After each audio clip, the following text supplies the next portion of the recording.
afternoon to you. This is Charlie, as you know it. I noticed you're going on that. I sent out. I did a thing on it, and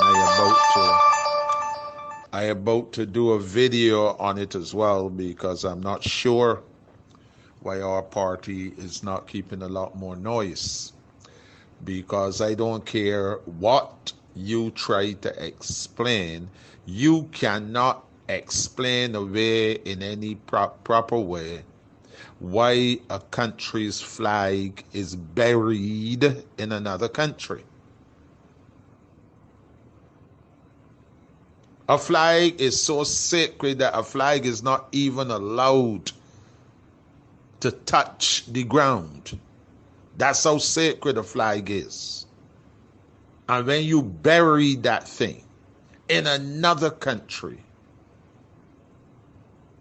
don't look now. That was a ceremony that went on where the life of Barbados as a country and a people were placed in the hands of the demonic. And that's what that is all about.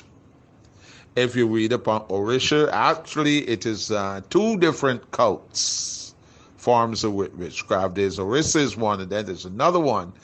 And it fits very, very closely to all that you see going on if you watch the video.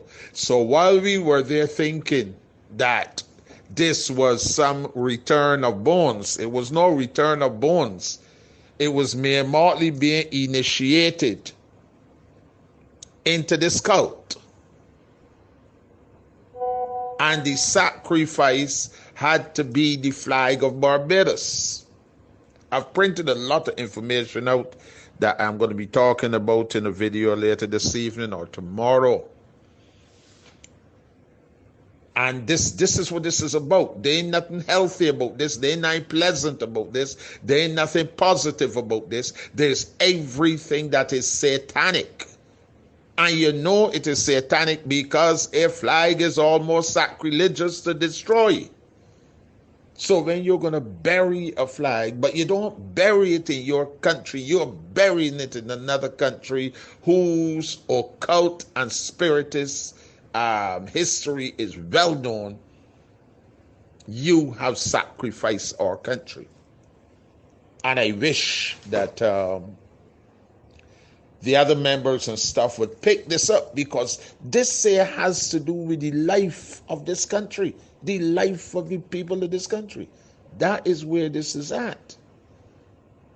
And if we don't pay attention to this, we're going to keep wondering why this country is going through as it has been going through, and not understanding what happened when our flag was taken to Ghana and buried.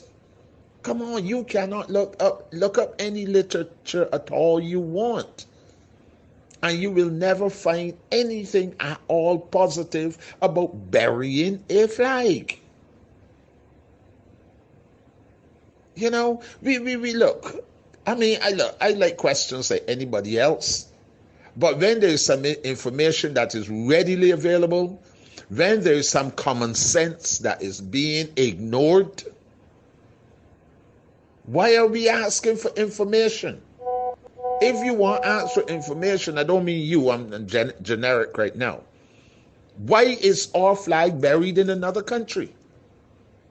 What ceremony took place that saw our flag buried in another country when our people are here still using that flag?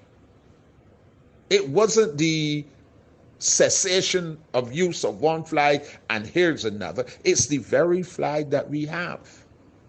We are dealing with witchcraft. So if you can ask questions, let's ask direct questions. Let's not only pussyfoot this thing like we keep doing. This is why, it pisses me off, because so often we are hearing all these half-day questions. That's why we're not getting to the bottom of anything. Come on, let's use our brains. Let's think and not be afraid to be analytical and definitive in our observations.